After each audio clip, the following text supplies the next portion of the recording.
Jama'a assalamu alaikum, barkamu da sake saduwa cikin wani sabon shiri na Turai TV. Sunana Salim Turai, kuma fatan kuna nan lafiya. A ci gaba da bayanin da muke yi game da tashe-tashen hankulan da ake fama da su a arewa da kuma fadin kasar nan gabaki daya, ko wasu sassan Afirka. Kamar yadda muka saba fada ne, mun san akwai hannun wasu daga cikin kasashen waje a cikin wannan lamarin. Duk da haka, da na gari akan ci gari, kamar yadda masu iya magana suke cewa. Mutane nan da ake zargi da cewa su ne ummul bahisan wayannan tashe-tashen hankulan, wato mutanen mu Fulani, mun san cewa ba dukansu ne suke da hannu a cikin wannan lamarin ba. Asali ma wasunsu ma abin ya shafe su, inda masu garkuwa sun zo haddasu ake kama ko haddasu ake kwacewa shanu. Amma duk da haka, ai akwai masu hannu a ciki, kamar yadda za ku kalla a cikin wannan bidiyo. Me ya sunanka? Sunana Abubakar Ali. Me aka fi sanin ka da shi? Yalo dan mangoro. Me ya sunan babanka? Usman Aliyu Usman. Sunan mamanka fa? Zainab Aliyu. Kana da mata? Eh. Me ya sunanta? Aisha. Kana da yara? Eh. Me ya sunayensu? Akwai Fatima, akwai Suleiman, akwai Maryam, akwai Jamila. Me ya addininka? Muslim. Sunana DSP Hassan Gimba Sule. Akwai abin da muke kira cautionary word, wato alamun gargadi. Kana so yi maka da Hausa ko yi maka da Turanci? Ai man da Hausa. Ni dan sanda mai suna DSP Hassan Gimba Sule, Sector Commander FIB Special Tactical Squad Mina Sector, wanda ke tare da ni nan and team DSP Hussaini Gimba, Sector Commander FIB Special Tactical Squad Kaduna Sector, under the command and supervision of Deputy Commissioner of Police da aka fi sani da suna DCP Kolo Yusuf. Ni dan sanda mai suna DSP Hassan Gimba Sule, na yi niyyar gabatar da karanka a gaban kotu. Shin kana da bayani da zaka yi mun kan fashi da makami? Garkuwa da mutane? Koran shanu? Kona garuruwa? Da alaka da miyagun bindigogi masu kirar AK-47 da kuma AK-49 da muka kama ka da shi?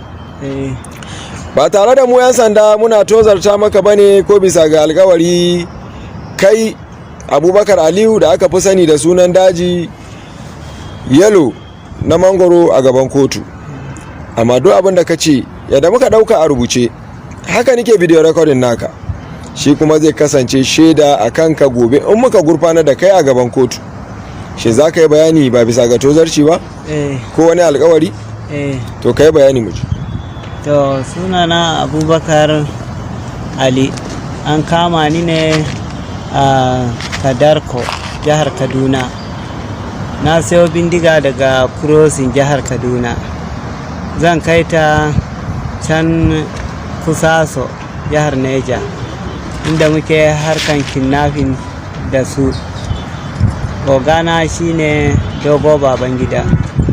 Shi ma akwai na gaba da shi wa'anda ake shirya zuwa kidnapping tare da su, kamar su Dogo Gide, Kashalla Ali, Jamburos, Malam Sadiku shugaban Boko Haram, Amme, Alhaji Layi, Muntari. To in mun tahi sai mu je can wajen Kuci, koro shanu, mu ɗauko mutane, sai mu zo Kusaso sai a raba. In an raba, in ran kasuwa akwai masu saye da suke zuwa daga Kusaso su saye su kora, yake motoci ba su zuwa, har su kora su kai Kuta su sai da kasuwa ta zagayo sai a ba mu kuɗi.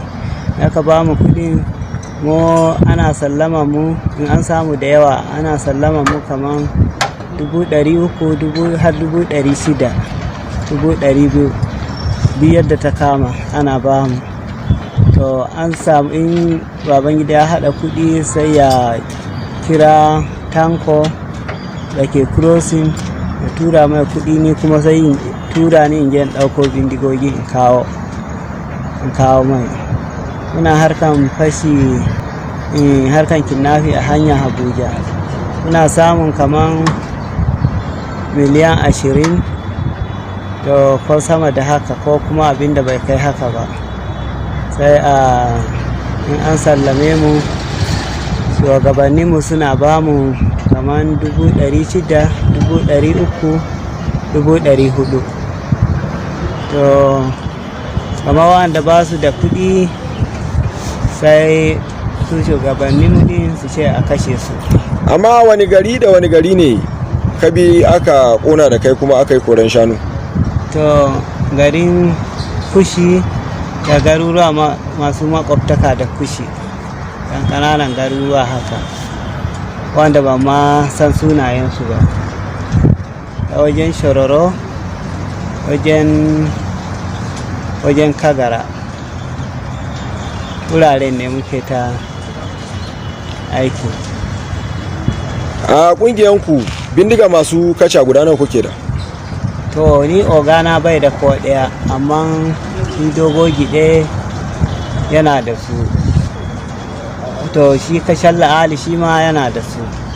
To dogo gide akwai yaron shi da yake ce ma Aljani, to shi nike gani yana rike da mai kashe a kullum, ko da yaushe ko kasuwa zai je da shi. Kana iya bude mashin din nan ka gwada mana bindigan da ka je ka siyo don ta'asa? Kuma ta'asan ga da kake wato kidnapping, koren shanu da wasu laifuka masu kama da shi, ka shekara nawa kana yi? Shekara 5. Kana wani hali? Ina aikin kidnapping. To kana iya bude mashin din mu gani me ka tanado a ciki?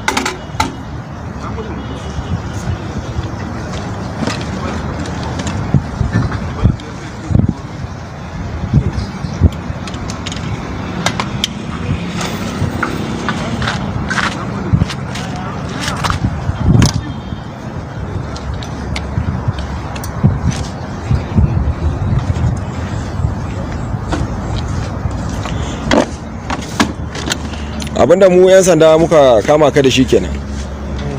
Kana ya daga bindigan da hannu mu gani?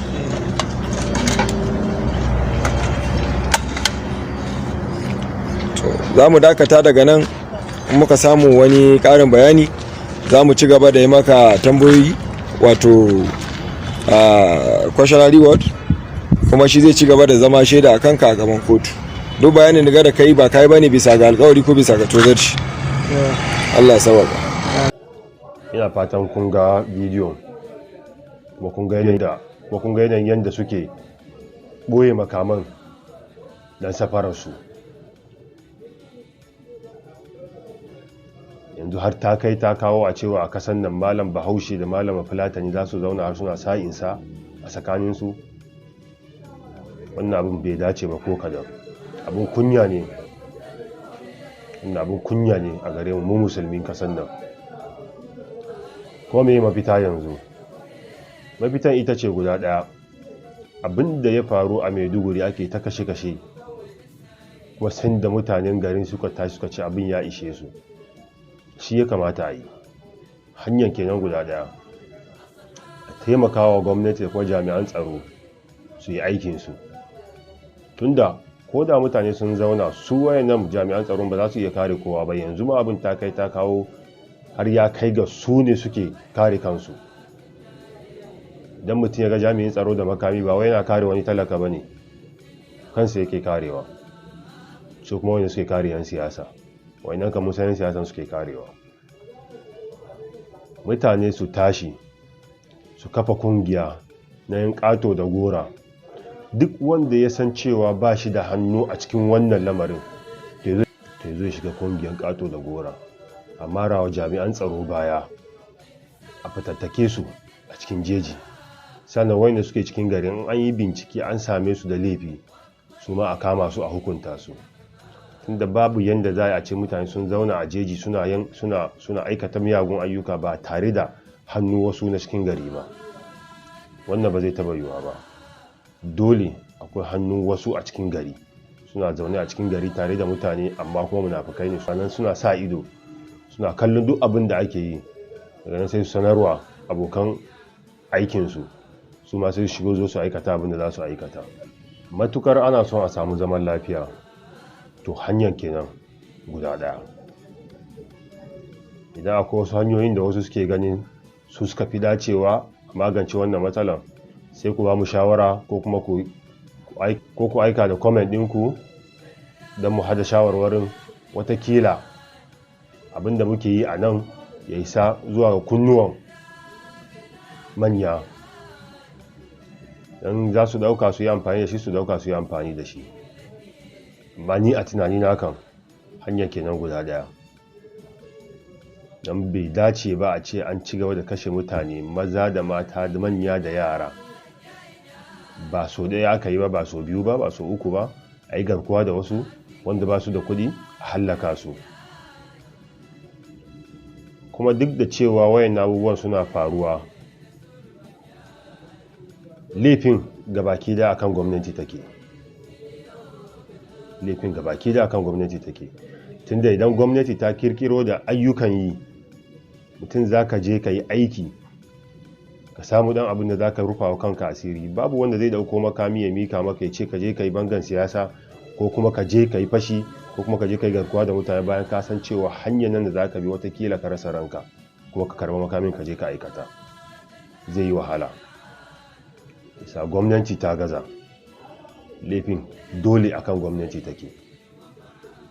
Dan ta kirkiro da ayyukan yi to babu yanda za a yi wasu su fita su je su aikata wani miyagun laifuka.